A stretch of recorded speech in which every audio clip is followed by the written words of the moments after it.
بسم اللہ الرحمن الرحیم۔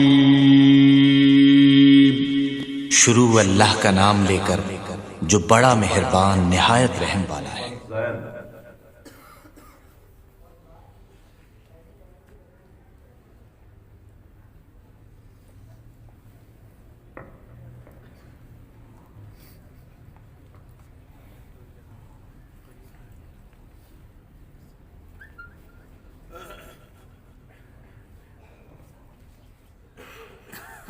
نحمده ونصلي ونسلم على رسول الكريم اما بعد فاعوذ باللہ من الشیطان الرجیم بسم اللہ الرحمن الرحیم۔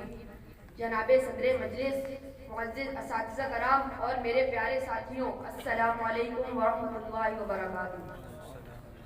معزز سامعین کرام، میری آج کی گفتگو کا عنوان ہے تعمیر پاکستان اور ہماری ذمہ داریاں۔ وہ گندمی رنگت والے باشندوں پر مشتمل کرۂ ارض پر خشکی کا ایک بڑا خطہ تھا جسے بر صغیر کہا جاتا تھا۔ وہاں بہت ساری قومیں آباد تھی اور مختلف چھوٹے بڑے مذاہب کے لوگ بسا کرتے تھے۔ ایک وقت تھا کہ اس خطے پر وہاں کے سب سے بڑے مذہب کی پیروکار قوم حکومت کرتی تھی۔ ایک بڑے مذہب کی قوم ایک بڑے عرصے تک بر صغیر پر حکومت کرنے والی قوم کی قسمت کا ستارہ گردش میں آیا تو حکومت ختم ہو گئی۔ گوروں نے وہاں حکومت کے لیے اپنے پنجے گاڑ دیے۔ گوروں کی حکومت بھی ایک لمبے عرصے تک رہی۔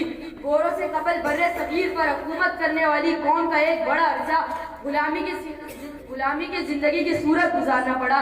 غلامی کے دور میں انہیں بہت سی مشکلات کا سامنا کرنا پڑا۔ غلامی کی زندگی کا ایک طویل عرصہ کاٹنے کے بعد رحمت خداوندی اور بر صغیر کے مسلمانوں کی دیرینہ خواہش اور کوشش کے بعد ان کو آزادی کا دن دیکھنا نصیب ہوا۔ اس دن کو دیکھنے کے لیے کئی جانوں کے نذرانے پیش کیے گئے۔ ہجرت جیسے مشکل مرحلے سے گزرنا پڑا، تب جا کر گلشن میں چاندنی کے پھول مہکے۔ آزاد اسلامی ریاست حاصل ہو جانے کے بعد بھی انہیں بہت سے مسائل کا سامنا کرنا پڑا۔ لڑکھڑاتا کپکپاتا کمزور سادی ادھوری دیواروں پر مشتمل گھر بن تو گیا تھا، مگر وہ اتنا مضبوط نہیں تھا اور گھر میں ضرورت کا تمام سامان بھی موجود نہیں تھا۔ بیرونی حملوں کی تاب نہ لاتے ہوئے اس گھر کا کچھ حصہ اس سے جدا ہو گیا تھا۔ یہ صورتحال اس گھر کے باسیوں کے لیے شدید تکلیف دہ تھی۔ اپنے گھر کا ایک حصہ کھو دینے کا غم اس قوم کو آج تک نہیں بھولا۔ جی ہاں، ہم ہی وہ قوم ہیں، تکالیف سہ کر آسانی حاصل کرنے والی قوم ہے، جس کے رہنما نے پوری قوم کا خواب پورا کرنے کے لیے پوری قوم کو ولولے اور عزم کے ساتھ یہ ریاست حاصل کرنے کے قابل بنایا۔ اتنی مشکلات اور تکالیف کے بعد حاصل ہونے والی ریاست کو کوئی بھی کھونا نہیں چاہے گا۔ اس آزادی کی بقا کے لیے کچھ ضروری ذمہ داریوں کو پورا کرنا ہوگا۔ اب یہی اس قوم کا اولین فرض ہے۔ کوئی بھی عمارت جب تعمیر کی جاتی ہے تو اس کی پائیداری اور تعدیر و سلامتی کے لیے اس میں بہترین مواد کی ضرورت ہوتی ہے۔ عمارت تعمیر ہو جانے کے بعد اس کے اندر رہنے والوں پر اس کی حفاظت کی ذمہ داریاں عائد ہو جاتی ہیں۔ ان ذمہ داریوں کو اگر احسن طریقے سے پورا کیا جائے تو عمارت تعدیر و سلامت رہ سکتی ہے۔ عمارت کی سلامتی کے لیے جتنے حفاظتی اقدامات کیے جائیں وہ عمارت اس قدر باہر کے حملوں، طوفانوں اور بلاؤں سے محفوظ رہ سکتی ہے۔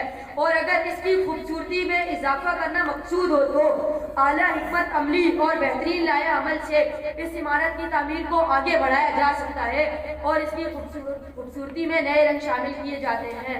اور اپنی تقریر کا اختتام اس شعر سے کرنا چاہتا ہوں: آؤ ملک کو مثل ارم کرے، آؤ ملک کو مثل ارم کرے، کچھ کام آپ کیجئے کچھ کام ہم کریں۔